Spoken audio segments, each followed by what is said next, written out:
This is number 4 of our looks at the beginnings of the city of Jeannette.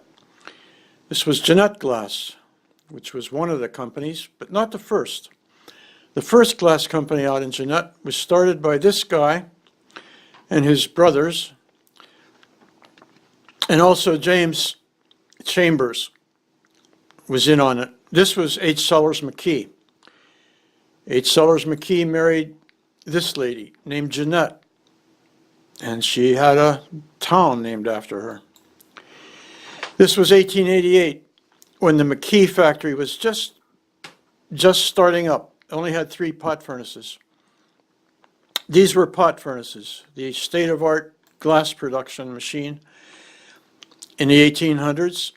This is a pot furnace after the plant has been burnt down. At this level here, there was a ring of around 12 pots, very large pots that would hold about a ton of glass. And that was melted as the fires got hotter.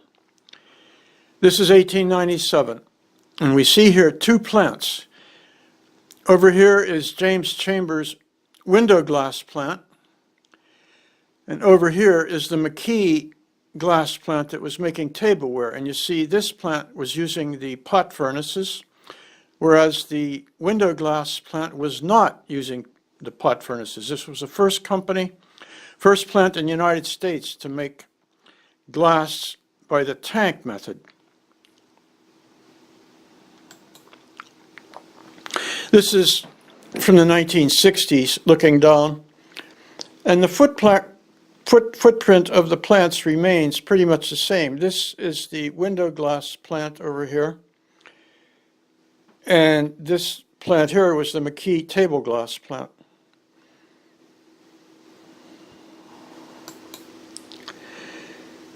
And by 2003, the window glass plant had been rehabbed for other use.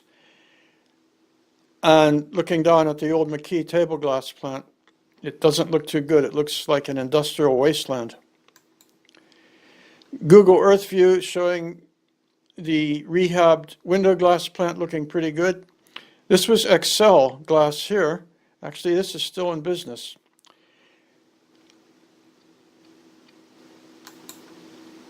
This one is just last year, and the McKee plant is pretty much a devastated area.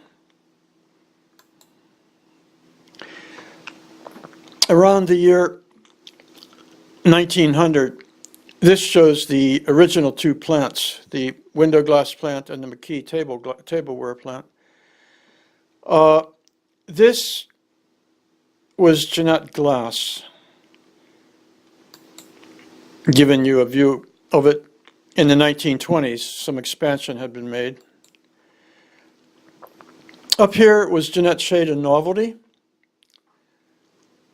Up here was Fort Pitt Glass. This is where Elliott now is. Over here was Victory Glass. There's a steel company there now. Out here is Grapeville, and that was the Westmoreland Specialty Company run by the West brothers.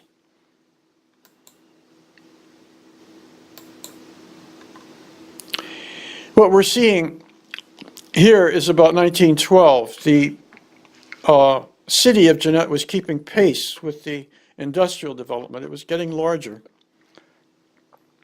Also in this area, these symbols are the symbols for gas wells. There were a lot of gas wells in the area. That was necessary for the production of glass. The Western Land and Improvement Company from Philadelphia came out and laid out the town itself. They put in these houses, which were workers' houses for the plant. The guys on the board of directors named a lot of the streets for themselves. Bullitt, the Sears Cassatt down here. Cassatt was eventually president of the Pennsylvania Railroad, and his sister was an important painter, impressionist painter working in Paris.